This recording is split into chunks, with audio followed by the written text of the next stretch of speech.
Bonjour à tous, on se retrouve aujourd'hui pour une nouvelle vidéo pour voir comment ajouter des informations sur l'user.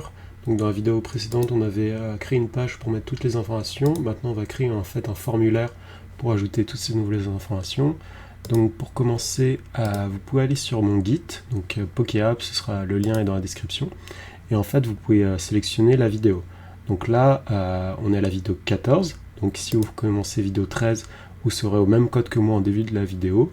Et donc vidéo 14 que je mettrai ensuite, vous pourrez voir le code final.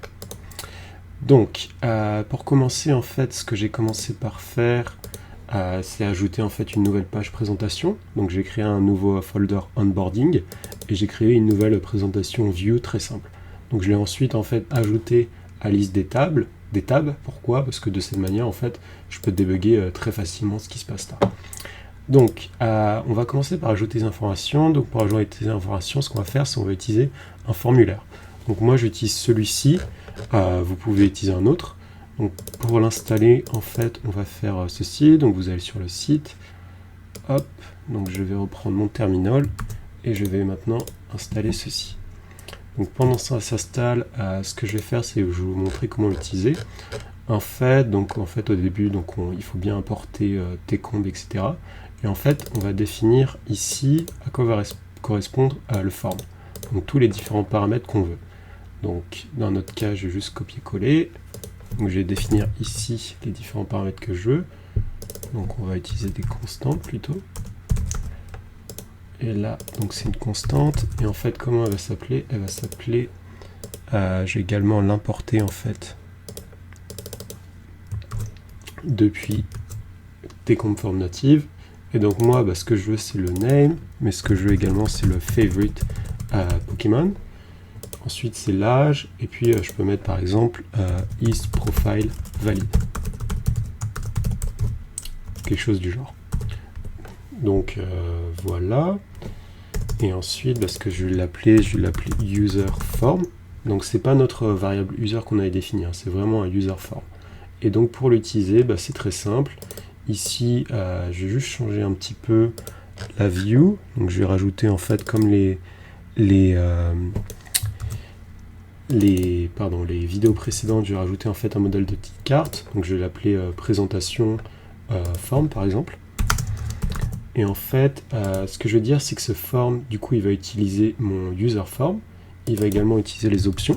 Donc au début, en fait, les options, ça correspond à comment vous voulez modifier les champs du form. Donc est-ce que vous voulez donner des labels, etc. Donc on va commencer avec des options où il n'y a pas du tout d'options. Et ensuite, donc ça j'ai fait. Et ensuite j'ai juste créé un bouton next où je crée une fonction qui va juste en fait handle le submit form. Donc c'est-à-dire lorsque j'aurai fini de remplir le form, je vais cliquer sur le bouton next et normalement ça valide. Donc là j'ai juste ajouté un console log qui dit form submitted et ensuite je vous montrerai comment faire la validation. Donc je vais également créer une variable de useState qui va me correspondre au state. Donc comme d'habitude form set form et c'est égal à useState. Voilà. Et donc l'useState au départ c'est undefined. Ou alors vous pouvez mettre la variable qui a par défaut, mais je m'en souviens plus c'est laquelle. Et donc là juste à mettre le style du bouton container, donc par exemple je vais mettre une margin de 30. Voilà. Donc je regarde si ça a bien été installé. Oui, c'est bien été installé. Donc ce qui me reste à faire, c'est à relancer l'application et je vous montre le résultat juste après. Donc, j'ai bien en fait l'application qui a build, donc vous devez arriver en fait sur cette forme-ci. Il y a un message de warning en fait qui vient du fait que dans le module du coup tcomp form, il utilise un component deprecated. Du coup en fait il va juste vous mettre un message de warning, vous pouvez l'ignorer, ou alors si vous trouvez un autre module de form, vous pouvez le faire aussi. Donc là en fait je peux, donc vous voyez, je peux mettre un peu ce que je veux, etc. L'âge, du coup, il comprend que c'est numérique, etc. Et donc, quand je fais Next, j'ai bien le form submitted. Sauf que moi, j'ai quand même envie d'avoir, si je mets rien, par exemple, un message d'erreur. Donc pour cela, rien de plus simple, c'est lorsqu'on va dans console admin form. Donc la première chose que je vais faire, c'est récupérer les values du form. Je vais dire en fait que c'est égal à form.getValue, parce qu'en fait ce form c'est un objet très particulier. Et ensuite je vais juste faire de 1 checker c'est quoi les différentes values du form. Du coup values, hop, comme d'habitude, je spécie l'objet, voilà. Et donc si ça c'est la syntaxe, c'est de manière à dire si les values du form sont bons, je vais juste mettre le message d'erreur. Je vais pas mettre form submitted mais form validated. Voilà, donc là il va pigner parce que normalement c'est undefined, mais autrement ça c'est pas très important. Et donc je me retrouve ici, est-ce que ça rebuild? Juste le rebuild. Voilà, donc quand je vais dans cette présentation, et normalement quand je vais ici, voilà. Là il n'aime pas, pourquoi? Parce qu'en fait, le form n'a pas été submité parce qu'il manque ceci. Par contre là, ce qu'on aimerait bien faire, c'est en fait ajouter un message d'erreur. Alors là, rien de plus simple. En fait, je vais vous souvenir là au début des options. Donc ce que je vais faire, c'est juste, par exemple, donc là je vais copier-coller des options, et je vais mettre par exemple ici. Donc là, je spécifie en fait pour chaque fil, par exemple le fil name, je dis entrez votre nom, ensuite s'il y a une erreur, le name c'est pas de correct format, là il y a un placeholder au cas où il n'y a pas Sacha, etc. Et ensuite, je peux mettre vraiment des messages d'erreur design, genre par exemple age is too low. Donc ce que je vais faire, je vais commencer par supprimer celui-ci, parce qu'en fait on n'en a plus besoin.